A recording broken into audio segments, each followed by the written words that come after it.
Welcome back to The Move, where we're vibing through the book 10 minutes at a time. I'm your host, Justin Koo, and in today's episode, we're going to be talking about perhaps one of the most controversial debates in all of the book of Genesis. Does the Bible actually teach that people had sex with angels? If you're wondering, what in the heck are you talking about, Justin? We're talking about Genesis chapter 6, verses 1 through 4. My guest for today's episode is the one, the only Pastor Harold. Pastor Harold, this is one of those passages that can get people pissed off pretty quickly. This is one of those things where it's like, my answer is the only right answer, and like it's just one of those things that can be volatile, I guess is what I'm trying to say. And so just from the beginning, I just want to say, is it okay for us to just explore, to ask questions, to think about, and just to be okay with saying, you know what, there's people who will land on different sides of whatever this thing is all about. And this show has never been about what's the one and only way that's correct, what's the only truth, but instead it's much more about coming to the text. He's like, no, that's not what I signed up for. I'm down. This show is about moving. It's about exploring. It's not about necessarily having, quote unquote, all the right answers, though the right answers are nice. But we just want to be able to open up the text, to ask questions, to explore, and just to see, God, what are you trying to lead us through? So with that kind of context, let's look at our text. Genesis chapter 6, verses 1 through 4. There is a part in this chapter, or this section, where this word Nephilim is used. And I'm wondering if you can kind of give us the big picture. Maybe before we start to dive into alternate interpretations of this, give us kind of like what is happening here in the context of the narrative, and why is this kind of something that people gravitate towards here? What is at risk, maybe? I don't know. Why is this such a contentious thing? I think it's a risk because it messes with our preconceived ideas of what this is interesting. It messes with our ideas of what we perceive the natural order of things to be, right? Especially in the 21st century, 22nd. What century are we in? 21st century. Okay, I'll go with that. Yeah, we're in the 21st century for sure. Yeah, why not? It's the 21st century. And it's because, this idea of what angels having sex with humans, that's not, that's just weird. It does sound weird. And it is weird. Like, it is weird. It is very weird. And yet in the ancient Near East, the mythologies are filled with gods having intercourse with humans and creating demigods. That's just very normal. That's par for the course in most mythologies surrounding whatchamacallit, the ancient Near East. Ancient Near East being the place where Israel was existing. So it's very common. You're saying that. Sorry, I'm jumping in here. You're saying that when the original readers, maybe who were going to look at this passage, they wouldn't necessarily have looked at it as weird like you and I presently do. It's like, okay, yeah, that makes sense. I mean, we heard the story of Zeus, or the stories of Aphrodite, the stories of Athena, or whatever the case is, right? Yeah. And I think more specifically would be of the Mesopotamian cosmogonies, more than the Greek cosmogonies, because this is way earlier. Genesis was way earlier, at least in the understanding that we have, Sure. But that would be the case now. And that's the other aspect about the broader picture, as you asked, is like, here we're looking at what is known as a polemic. So a polemic is basically a written document or a type of literature that is true. Let's be very clear. Genesis is written in a way that the narrator is saying this is how it happened. It's recorded history for them, but there is a mythology to it, meaning that it's giving the people its ethos. And it's a polemic in the sense that it is taking what the other people surroundly see as true and saying, actually, this is how it happened and played out, which would be so contrary to the move, right? This is the truth. This is the truth.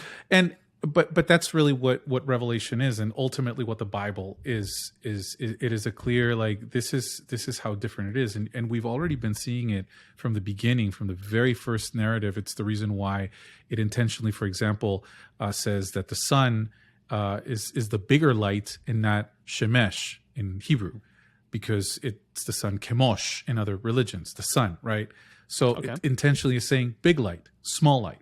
It's intentionally like showing these are not beings; these are just created elements. So by the time we get here to chapter 6, and we're looking at this order, oddly enough, there seems to be a cut in order of things that are just there's a break that is happening here of renown. So there are several options. Actually, there's 3 main options to look at this specific narrative or the specific aspect. So the first one is that this option of Nephilim, but actually let me jump in here and just in case someone is listening to this in their car and they've never heard the word Nephilim and they don't understand, like I think a lot of the stories that we're going to be talking about, for example, when I say Noah and the ark, or I say the flood, if a lot of people haven't read that section in 10 years, they still know what we're talking about. When we say Nephilim and when we say sex with the angels, a lot of people are like, I don't remember hearing about that when I was in primary school or anything like that. So here's it's only 4 verses. Let me read it, and then you can give us the 3 options. That's here. good. Yeah. Yep. Chapter 6 of Genesis says, when man began to multiply on the face of the land and daughters were born to them, the sons of God saw that the daughters of man were attractive, and they took them as their wives as they chose. Then the Lord said, my spirit shall not abide in man forever, for he is flesh, and his days shall be 120 years. The Nephilim were on the earth in those days, and also afterward, when the sons of God came into the daughters of man, and they bore children to them. These were the mighty men who were of old, the men of renown. So that's the verses. We're introduced to these category of people or category of beings called the Nephilim. And there, if I understand where you're leading us, there are 3 general approaches to what is Nephilim. Yes? Yeah. Are we on the same page now? Okay. Yeah. I think so. Everybody in your cars, you've caught your breath back again. So So the options are that, first of all, there's the understanding that these sons of God, and that's really where we would have to go, is first the sons of God to understand the Nephilim. So that these sons of God are angels, and this is where it gets a little complicated, because it's not just angels like what we've pictured with the wings, and the halos and the harps or whatever, however we've depicted the idea of an angel, which is a being that is described in Scripture. But it is sort of talking about the extraterrestrial. I mean, it's a being that's not normal to Earth. Not a human being. A non-human being, celestial, whatever we want to call it, right? Okay. That is of another realm. And then that's the first option, and somehow these beings see the daughters of men, and then the result is some translations say giants, because that's how the Septuagint translated it. The Septuagint being the Greek translation of the Old Testament. So that gigantes, giants, but Nephilim is really also some take the result of, like, it is from the verb nafal, which means fallen, right, in Hebrew. How convenient that nafal means fallen. Great. So there you just learned a Hebrew word, nafal, fallen, right, to fall. And so it means that these people were fallen. So that's the first option, right? So second option, just to rewind, sons of God are some kind of non-human, maybe celestial being. The idea that they would be Nephilim, the fallen, is maybe somehow indicating that these are divine beings that had fallen away from heaven or something along those lines. That's the first option that we see. Yeah, the result of this mixture of humans and divine beings is the result of these fallen, these giants of great renown, et cetera, et cetera. The second option is that these are kings. And it's this, again, you're right. This is a conversation goes back thousands of years, like at least 1,000, 1,500 years that the church fathers have argued about. So this is not new. We've been arguing about this text forever, literally forever. But we're going to settle it in these 10 minutes. You will know the truth. No. Okay, so the second option are kings. Kings, the divinized kings, right? So you know how people, kings would see themselves as divine, right? In the ancient Near East and even into the Middle Ages, it's the right of kings, right? I know some presidents that might feel like they or may not be kings. Maybe that's too political. I'm sorry. I know some non-kings and some non-presidents that think that they're divine. Like, listen, we can go all day with this, right? That's true. So, so these divinized kings took multiple wives, and that is against God's ideal of monogamy, as we already saw in like chapter 4, where this guy Lamech, I think, takes 2 wives, right? Yep. He's like, I gotta take 2 wives, and if Cain was cursed 7 times, 70 for me, and then the other option is that this is already starting a division of 2 groups with Seth and the line of Seth. That's a Sethite. That's the Sethite option. That's the third option, and this is kind of like the more. This is the one that is more mainstreamish. Let's put it that way. It's a little bit more accepted, more mainstream in Christianity, in general evangelicalism, et cetera, that this is the line of Seth, and that the daughters of man, the daughters of humanity, are the daughters of Cain. And so you're already seeing this dual group form between the sons of God, the followers of God, and the daughters of Cain, which are those who do not follow God. And the result of this is chaos. It's the reason why God says, there's a translation that is better suited as like, I will not judge this. That part where he says, my soul will not contend. Yeah. It's like, I will not judge this. Somehow God sees whatever is happening here in the text. Right. Whichever the 3 options it is, God's not whatever stoked it is, about it. God is not stoked about it because there seems to be a break from the order that has been established before.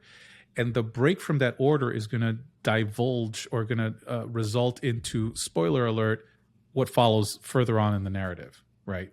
So this is really where God says, I'm cutting the life of these men, because it's interesting that these Nephilim, right? Men of great renown and great men seem to be wanting to play God in many ways, thanks to their not just grand stature of giants, like grand stature, physical stature, but also the great deeds that they are. And it is only God who gives life. It is only God who determines grandeur. It is only God who is the one who places the ability for us to be whatever we are. And only God is to be worshipped. Right. This is a constant theme that is rising in Genesis, especially in the first ones, where other gods are not worth worship. There is only one God that is worth worship, and that is Jehovah God. He's the creator of everything. So the narrative is pointing us to God saying, well, they might be great men of renown or people of renown, but I'm cutting their lifespan to 120 years. And that's interesting because you look at the narrative already. You saw there in chapter 5. Yep. And it's like these humans live to 800, 700, 600, they live 5 centuries, and God is now significantly cutting the lifespan of these Nephilim, whatever they might be, the result of whatever they have been. So whatever place we land ourselves in, either of those 3 options, whatever you feel comfortable with, there is something happening here in this narrative right now that tells me that God is definitely seeing sort of a downward spiral that we already saw in chapter 4, right? Yeah. Yep. It just you just continue to go down. It gets worse. It gets worse and worse and worse and worse. And there's some commentators that illustrate how wickedness on the earth is not just being contained in the earth, but is sort of leaving the earth. That's one of the comments. Like if these were, it sounds if these like were. Sorry, go ahead. Go ahead. Oh, okay. If these were in fact like divine, I don't know if divine, but like outer worldly beings, sure, this would show that evil is not just being contained on the earth.